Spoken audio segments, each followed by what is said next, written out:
Hola a todos. Hoy vamos a sumergirnos en una de las épocas más fascinantes y a la vez más complejas de la historia, Al-Ándalus.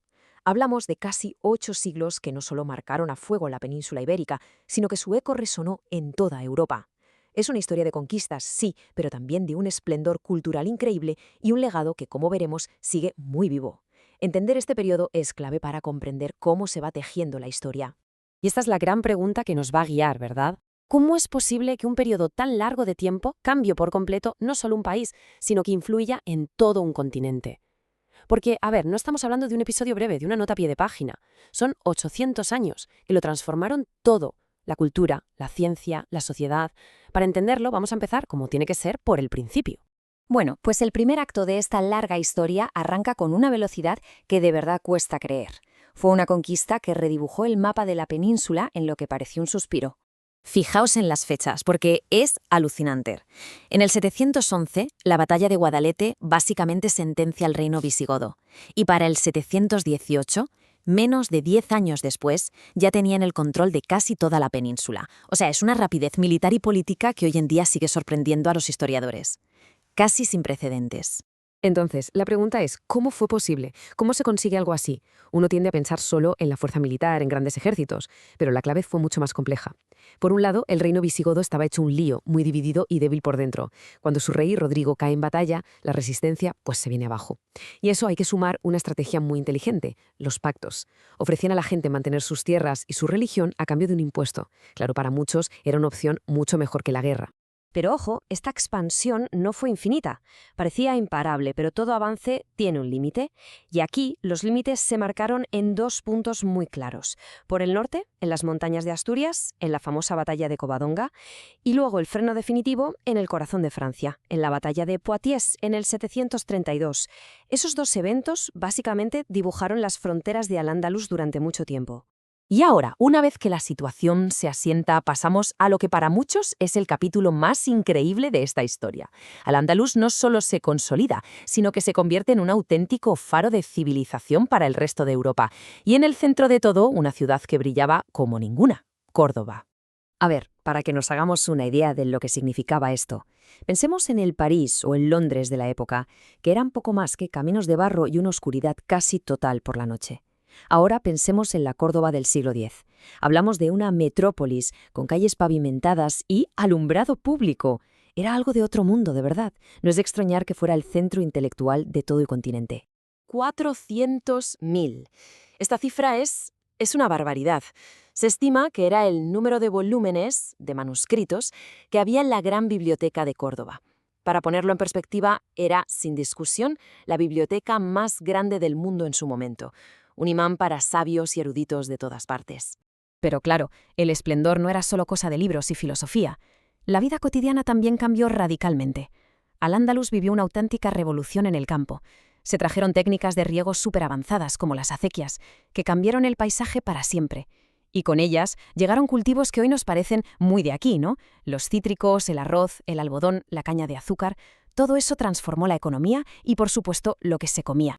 Y aquí llegamos a una de las grandes preguntas, quizá la más debatida. ¿Era Al-Ándalus un paraíso de tolerancia? Bueno, la realidad es mucho más compleja. El famoso concepto de convivencia existió, sí.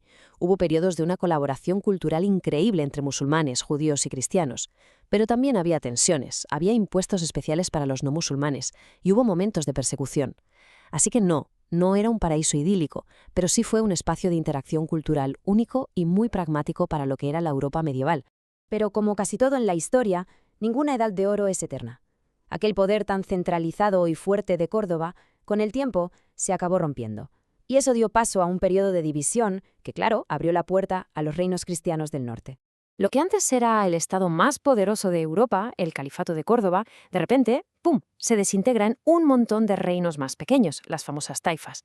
El problema es que estos reinos muchas veces se peleaban entre ellos, lo que los hacía increíblemente vulnerables frente a un enemigo que sí estaba cada vez más unido: los reinos cristianos, que avanzaban desde el norte en lo que conocemos como la Reconquista.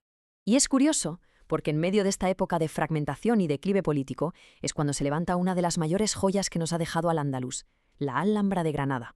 No solo un palacio, es como el canto del cisne de esta cultura, una demostración de belleza, poder y refinamiento construida justo cuando ese poder se estaba apagando. Y ojo, porque en este periodo de reinos enfrentados pasó algo importantísimo para toda Europa. Muchísimo del saber de los antiguos griegos, de Aristóteles, de Ptolomeo, se había perdido en Europa. Pero en el mundo árabe se conservó, se estudió y se amplió. Y luego en sitios como la Escuela de Traductores de Toledo, todo ese conocimiento se tradujo al latín y volvió a circular por Europa. Se suele decir que esto fue una de las chispas que encendió el Renacimiento. Y con esto llegamos al acto final, el fin de la presencia política de Al-Ándalus en la península, pero como vamos a ver, solo el principio de su legado eterno.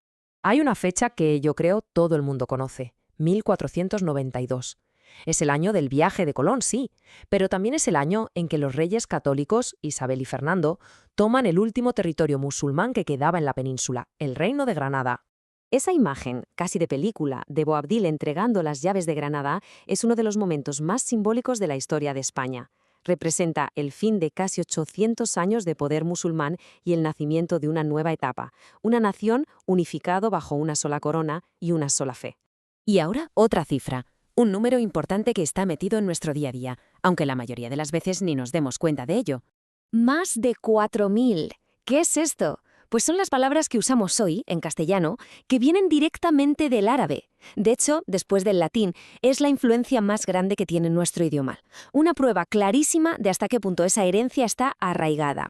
Y es que el legado está por todas partes, de verdad. Lo vemos en el lenguaje, con palabras tan comunes como almohada, aceite, alcalde o azúcar. Lo saboreamos en la comida, en muchísimos ingredientes y recetas.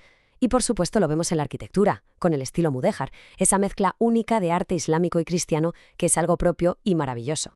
Así que terminamos con esta reflexión. Los casi 8 siglos de Al-Ándalus no fueron simplemente una ocupación militar, fueron un periodo absolutamente fundamental en la formación de lo que hoy es España. La cultura, la ciencia, el idioma, el paisaje, nada de eso se puede entender sin Al-Ándalus.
Así que terminamos con esta reflexión.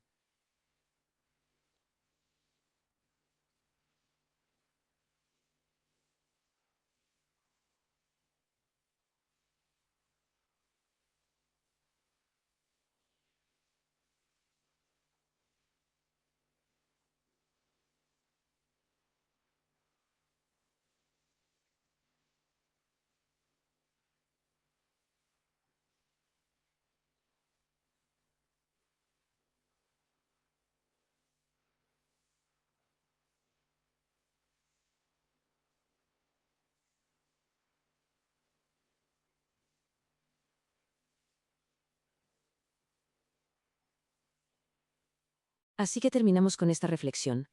Los casi 8 siglos de Al-Ándalus no fueron simplemente una ocupación militar, fueron un periodo absolutamente fundamental en la formación de lo que hoy es España. La cultura, la ciencia, el idioma, el paisaje, nada de eso se puede entender sin Al-Ándalus.